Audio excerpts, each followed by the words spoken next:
الله صلى الله عليه وسلم: إذا فسد أهل الشام فلا خير فيكم، ولا يزال طائفة من أمتي مذكورين لا يضرهم من خذلهم حتى تقوم الساعة. قال ابن المليك هم أصحاب الحديث. قال الترمذي وقال هذا حديث حسن صحيح.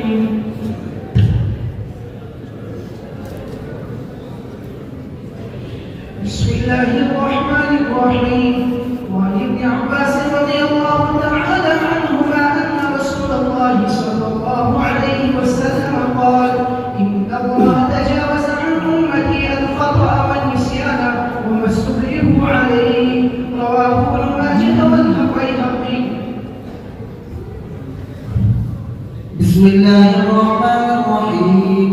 وعن أنس بن حكيم عن أبيه عن جده رضي الله تعالى عنه أنه سمع رسول الله صلى الله عليه وسلم يقول في قوله تعالى: كنتم خير أمة أخرجت للناس. قال: أنتم تتمون 70 أمة، أنتم خيرها وأكرمها على الله تعالى. رواه الترمذي وابن ماجه والدارمي.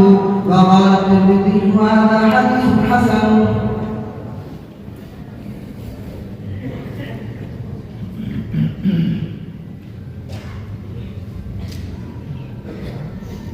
بسم الله الرحمن الرحيم. الحمد لله رب العالمين، والصلاة والسلام على سيدنا ومولانا محمد وآله وأصحابه أجمعين. أما بعد، فأعوذ بالله من الشيطان الرجيم. بسم الله الرحمن الرحيم. وما آتاكم الرسول فخذوه وما نهاكم عنه فانتهوا واتقوا الله إن الله شديد العقاب. آپ آواز کو چھیڑے نہیں. میں نے شروع میں کہا تھا ٹھیک ہے، وہ میری آواز خود بڑھے گی نا، آپ مت بڑھائیے.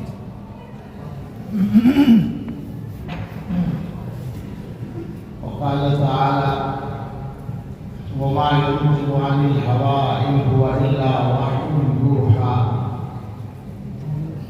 صدق الله العظيم. وبعد، فإن أصدق الحديث كتاب الله، وأحسن الهدي هدي سيدنا محمد صلى الله عليه وسلم، وخير الأمور عوازمها، وشر الأمور محدثاتها، وكل محدثة بدعة، وكل بدعة ضلالة، وكل ضلالة في النار. اللهم صل على سيدنا محمد وعلى أصحابه وبارك وسلم. اللهم صل على سيدنا محمد وعلى آل سيدنا محمد وبارك وسلم.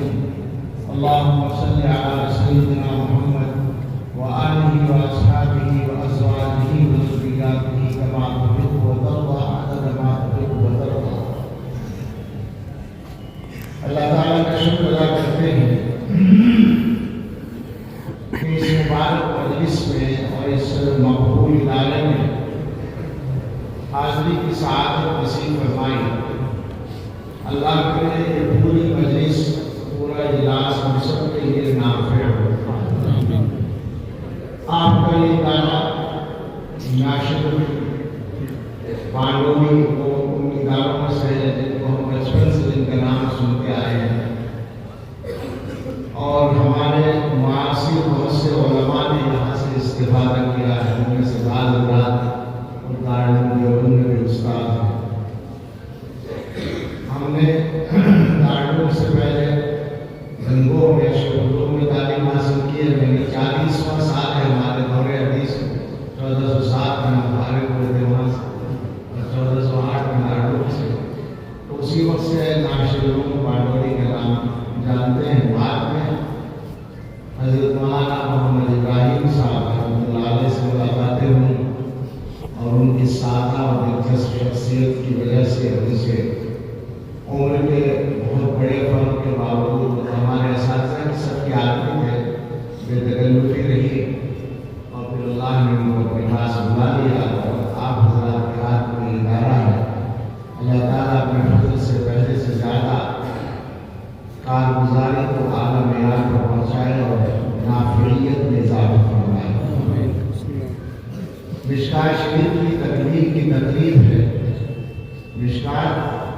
حدیث کی ان کتابوں میں سے ہے جن کو اللہ تعالیٰ نے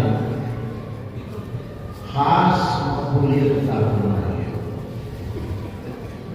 کچھ عجیب انداز ہے اس کتاب میں مقبولیت کا. ایسا لگتا ہے کہ جسے رسول اکرم صلی اللہ علیہ وسلم کی احادیث. آواز بڑھائی ہے آپ نے، کیوں چھیڑتے ہیں اس کو؟ آواز مانتے کیوں نہیں؟ آپ کا کیا جاتا ہے اگر آہستہ بول رہا ہوں؟ میں ذمہ دار ہوں آواز پہنچانے کا. آپ جو شروع میں آواز تھی اس کو رکھیے نا بس. یہ کوئی گانا بجانا نہیں ہے کہ اس میں کوئی وہ پیدا کرے. سادہ آواز پہنچنی ہے بس. اور یہ بار بار میں اس لیے کہہ رہا ہوں کہ علماء اس پر دھیان دیں کہ آج کل یہ آواز کتنا بڑھتی جا رہی ہے. تلاوت شروع ہوگی عید کو کھل جائے گی، نعت شروع ہوگی بغیر کہے عید کو بڑھا دی جائے گی، شور ہوگا، ہنگامہ ہوگا، جو اصل مقصد ہے وہ پیچھے چلے جائے گا. نعت کے تو الفاظ سمجھ میں نہیں آتے. تلاوت تو یوں سمجھ میں آ جاتی ہے کہ قرآن کو جانتے ہیں، ورنہ تو وہ بھی سمجھ میں نہ آئے. نعت کا پتہ ہی نہیں چلتا کیا پڑھا جا رہا ہے. جو مقصد ہے تلاوت کا مقصد ہے برکت حاصل ہو، تلاوت کا مقصد ہے دلوں پر اثر ہو، عبرت ہو. جو لوگ سمجھتے ہیں وہ قرآن کریم کے مضامین سے اپنے لیے سبق حاصل کریں، وہ پیچھے چلا جاتا ہے، یاد بھی نہیں رہتا، بہت سے لوگوں کے ذہن میں بھی نہیں ہوتا. نعت کا مقصد بھی حضرت محمد صلی اللہ علیہ وسلم کی محبت بڑھانا ہے. یہ ذہنوں میں بھی نہیں ہے. شوق بچانا، مزے لینا، باہر کرنا بس نہیں سمجھا جاتا ہے، نقصان ہوتا ہے. رسول اکرم صلی اللہ علیہ وسلم کی احادیث جو کسی بھی مسلمان کے لیے ہدایت کا قرآن کریم کے بعد ذریعہ ہے اور بحیثیت بنیاد کے وہ گویا اللہ تعالیٰ کی وحی کا باقاعدہ حصہ ہے. یہ بات طلباء کو بتانے کی بھی ضرورت نہیں ہے کہ حضور علیہ السلام کو اللہ تعالیٰ نے جو وحی عطا فرمائی اس کے دو حصے کر دیے. ایک وحی کے الفاظ بھی نازل فرمائے اور ایک وحی کے الفاظ نازل نہیں فرمائے بلکہ آپ کو اختیار دیا، آپ کو مکلف کیا کہ آپ اپنے الفاظ میں اس کو پیش کریں، اپنے عمل سے پیش کریں، اپنے فیصلوں سے پیش کریں، اپنے طریقے سے پیش کریں. اسی کو حدیث کہا جاتا ہے. وہ سب اللہ کی وحی ہے. قرآن میں فرما دیا گیا وَمَا يَنطِقُ عَنِ الْهَوَىٰ إِنْ هُوَ إِلَّا وَحْيٌ يُوحَىٰ. جو لوگ کھڑے ہو بیٹھ جائیں کیا کرتے کھڑے ہونے اور دروازے بند کر لے سکتی لگ رہی ہو. ہاں ادھر سامنے بند کر لیں کوئی لگے. میں لمبی بات نہیں کروں گا، آدھے گھنٹے سوچتا ہوں کہ آدھے گھنٹے میں بات پوری ہو جائے. بہت زیادہ بات نہیں کرنی ہے. بہت اچھے بیانات ہو چکے ہوں گے. حضرت مولانا قوری صاحب کا بیان تھوڑا بہت ہمارے کام میں بھی پڑھا. بہت اچھا بولتے ہیں، وہ مرتبہ مرتب بولتے ہیں. تو بہت سے لوگوں کے دماغوں میں آج کل کے زمانے میں حدیث کے سلسلے میں شکوک و شبہات ہیں، وہ بالکل بے بنیاد ہیں. اس کے بارے میں خود رسول اللہ صلی اللہ علیہ وسلم نے پہلے ہی بتا دیا تھا مسلمانوں کو، حضرات صحابہ کو، کہ ایسے لوگ پیدا ہوں گے یوں کہا کریں گے کہ حسبنا کتاب اللہ، ہمارے لیے اللہ کی کتاب کافی ہے اور کسی چیز کی ضرورت نہیں ہے. بعض جگہ یہ روایت میں الفاظ ہے کہ ایک آدمی ہوگا متکئن علی ارکتہ شبعان، پیٹ بھرا ہوا، ٹیک لگائے بیٹھا ہوا اور کہتا ہوگا حسبنا کتاب اللہ، ہمارے لیے اللہ کی کتاب کافی ہے. لیکن حضور علیہ السلام نے فرمایا کہ ایسا نہیں ہے. اللہ کے رسول نے جو حلال کیا وہ اللہ کا حلال کیا، اللہ کے رسول نے جو حرام کیا وہ اللہ کا حرام کیا. حقیقت یہ ہے کہ جو آدمی یہ دعویٰ کرے کہ وہ قرآن کو مانتا ہے، حدیث کی ضرورت نہیں ہے، وہ جھوٹا ہے یا احمق ہے. اس لیے کہ قرآن اللہ کا کلام ہے، یہ بات بھی تو حدیث سے معلوم ہوئی ہے. تو ایک آدمی حدیث کا انکار کرے قرآن کو مان ہی نہیں سکتا، وہ دھوکہ دیتا ہے، دھوکے میں ہے. اس لیے مسلمانوں کو چاہیے کہ اپنے ایمان کو سلامت رکھیں. اور آج کل خاص طور سے جو ذرائع ابلاغ ہیں، سوشل میڈیا ہے، اس کے ذریعے سے جو لوگوں کو آسانی مل گئی ہے گمراہیاں پھیلانے کی. پہلے بھی لوگ گمراہی پھیلاتے تھے، اس کی رفتار یہ نہیں ہوتی تھی. آج کل یہ ہو گیا کہ جو آدمی کرسی میز پر بیٹھ کر یوٹیوب پر آ کر چینل بنا کے ویڈیو بنا کے کچھ پیش کرتے ہیں تو لوگ سمجھتے ہیں کہ کوئی بڑا آدمی ہے، کوئی عالم ہے، کوئی پڑھا لکھا آدمی ہے. تو یہ بات اچھی طرح سے یاد رکھیں کہ جس طرح سے دنیا کے اندر ہر قسم کے گمراہ لوگ موجود ہیں، ان میں غالباً ان ذرائع کا استعمال کرنے والوں میں گمراہ زیادہ ہیں. سچائی یہی ہے. تو اس لیے ہمیشہ چوکس رہیں. دین سیکھنے کے لیے یہ بات ہمیشہ یاد رکھیں کہ علماء سے دین سیکھنا ہے، ان علماء سے جن کی سند کا سلسلہ، جن کے علم کا تسلسل حضرت محمد رسول اللہ صلی اللہ علیہ وسلم سے جا ملتا ہے. اگر کوئی آدمی بیٹھ کر یہ باتیں کرتا ہے کہ میں جو بیان کر رہا ہوں یہ مولوی نہیں بتائیں گے، علماء نہیں بتائیں گے، اور یہ باتیں چھپائی گئی ہیں اور حدیث میں یہ موجود ہے، تو آپ سمجھ لیں کہ وہ آدمی زیادہ بڑا دھوکے باز ہے کہ اگلے آدمی کو اس لائق بھی نہیں چھوڑنا چاہتا کہ وہ اپنی بات کو صحیح کر لے. سمجھ لیں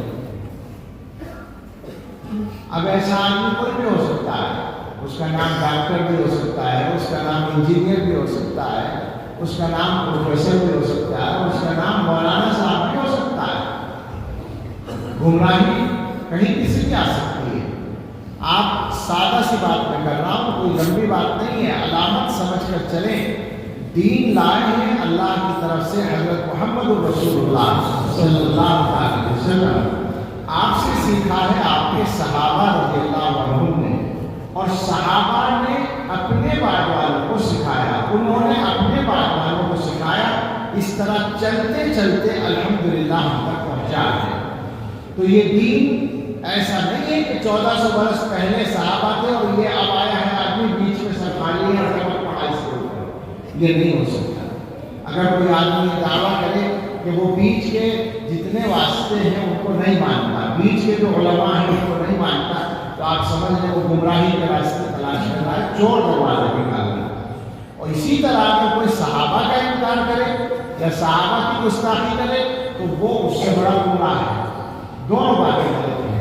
ہدایت کے لیے ضروری ہے حضرات صحابہ کو بھی مانا جائے، اور صحابہ کے بعد کا جو علماء امت کا تسلسل ہے، یہ دین تسلسل کے ساتھ، توارث کے ساتھ، سند کے ساتھ منقول ہے اور وہی راستہ معتبر ہے.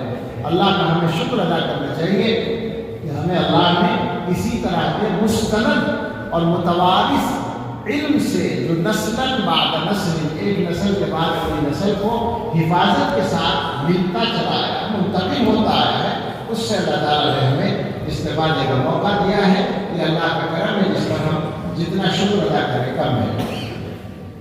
تو میں یہ کہہ رہا تھا کہ حضور علیہ السلام کی احادیث جو مسلمان کے لیے ہدایت کے لیے اس قرآن کے بعد سب سے بڑا ذریعہ ہے، ان احادیث کے جتنے مجموعے دنیا میں چلتے ہیں، تیار ہیں، جن میں سب سے بڑا مجموعہ ہے، سب سے معتبر اور مستند اور مقبول اور مشہور صحیح بخاری ہے، اور اس کے علاوہ باقی صحاح ہیں، اور ان کے علاوہ صحاح ستہ کے علاوہ بھی بہت ساری معتبر اور بڑی کتابیں ہیں.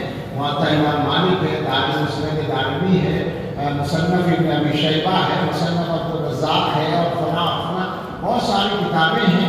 اگر ان سب کا خلاصہ کوئی آدمی دیکھنا چاہے تو اللہ تعالیٰ نے مشکات المصابیح کی شکل میں مرتب کرا کر اس کو دنیا میں جاری کر دیا. اسی لیے عام طور پر علماء امت کا یہ معاملہ رہا ہے کہ اگر ان کو پورے دین کا خلاصہ کہیں دیکھنا ہوتا ہے تو مشکات اٹھا لیتے ہیں اور اس سے کام چل جاتا ہے، پورا کام ہو جاتا ہے.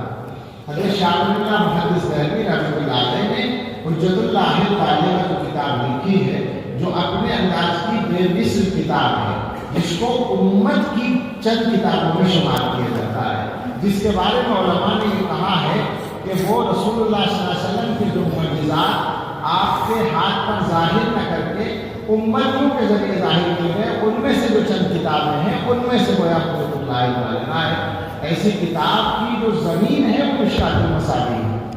حضرت شاہ اللہ محدث دہلوی رحمۃ اللہ علیہ نے دین کی مکمل تشریح پیش کی ہے، وہ مشکات کو زمین بنا کر کی ہے۔ میں نے ایک مرتبہ اپنے مربی حضرت مولانا ریاست علی صاحب النوری رحمۃ اللہ علیہ سے عرض کیا کہ مجھے حجت اللہ بالغہ پڑھا دیں، مجھے پڑھی نہیں، تو حضرت سے میں نے چاہا کہ میں پڑھوں، تو حضرت نے فرمایا کہ مطالعہ کر لینا انشاءاللہ سمجھ جاؤ گے، اور خاص طور سے جب مشکات پڑھاؤ گے تو مشکات پڑھانے کے زمانے میں کیونکہ مشکات ہی کو سامنے رکھ کر وہ لکھی گئی ہے، تو یہ ہے خاص طور سے مشکات المصابیح کی اہمیت اور مقبولیت۔ آپ کو معلوم ہے کہ اس مجموعے میں مصنف نے 5945 احادیث جمع کی ہیں۔